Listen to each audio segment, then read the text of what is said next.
Hello, नमस्ते सर्वांना. श्री स्वामी समर्थ. मी रुपाली. चला, आजच्या ब्लॉगला सुरुवात झालेली आहे आणि परी तुम्हाला सगळ्यांना गुड मॉर्निंग म्हणत आहे.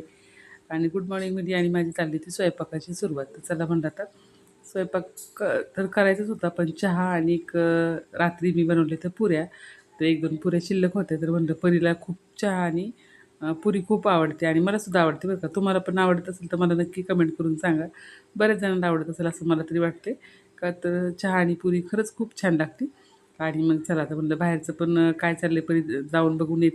तर मला पहिल्यांदा वाटलं परीचे पप्पाच देवपूजा करणार आहे, पण ते म्हणले नाही, आज पूजा तूच कर. तर म्हटलं चला, तर हे दोघं माझ्या लेकरांच्या गप्पा चालू होते. तर मला देवपूजा पण करायची होती.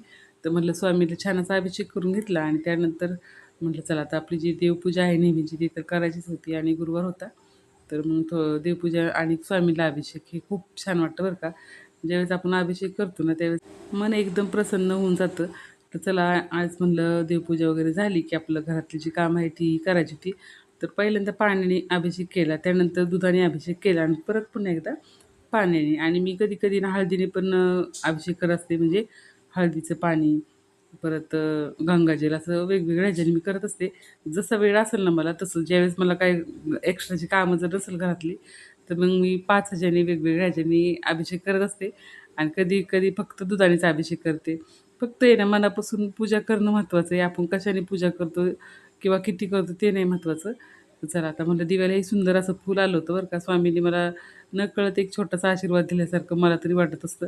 आणि ज्यावेळेस असं फूल येतं ना, त्यावेळेस मला खरंच खूप छान वाटतं. असं वाटतं चला मी जी सेवा केली स्वामींची, त्याचं मला छोटं ना छोटंसं स्वामींनी फळ दिलेलं आहे असं मला तरी वाटत असतं.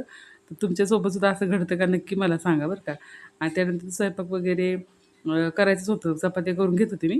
चपात्या करता राहुलला बनवायचं, ती कॉफी बनवायची होती त्याला. तर बघा आता माझ्या अवतारावरून तुम्हाला वाटत असेल केस वगैरे काहीच विचारलं नव्हतं मी. डबाही द्यायचा होता मला. आणि यांचा सगळ्यांचा डबा आणि सकाळचं आहे ना, खरंच वेळच मिळत नाही स्वतःचं आवरण्यासाठी. तर माझा स्वयंपाक आणि बाकीचं कामावर होईस्तोपर्यंत माझ्या सासूबाई आलेल्या आहेत. तर आत्या आहेत ना, बसले दळण वगैरे असं सगळं आलं ना, की सगळं काम करून देतात बरं का.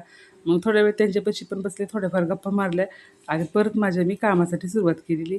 तर आत्याला कॅमेरा त्यांच्याकडे घेतला, की त्यांना हसायला आलं बरं का. मी म्हणलं, "आत्या इकडं बघा." तर इकडं बघितल्यानंतर हसतात, म्हणतात, "काय करती? व्हिडिओ काढते की?" मग त्यांना असं जरा वेगळंच वाटलं. म्हणतात माझा नाही का असा अवतार आहे असं काहीतरी म्हणत होते मला. तर बोललं असू द्या, काही नाही होत, आपली सगळी माणसं आहेत.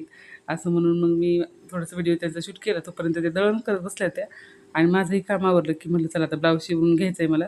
तर ब्लाऊज शिवण्यासाठी बसले होते आणि मागं तुम्ही पाहताल तर खूप साड्या आहेत. तर तेवढ्या 1-2 दिवसात मी सगळ्या साड्यांना हातशिलाई करून घेणार आहे. आणि कसा वेळ गेला ना दिवस कळलंच नाही मला. आणि त्यानंतर मस्त सूर्य मावळायला आला होता. तर मी फिरण्यासाठी गेले होते. बघा माझं स्वतःचं आता आवरलं. मस्त अशी जरा आहे ना, एक 10-20 मिनिटं मी फिरून येते. तर तुम्हाला आजचा ब्लॉग कसा वाटतो कमेंट करून नक्की सांगा. नवीन असेल चॅनल सबस्क्राईब करा. बाय.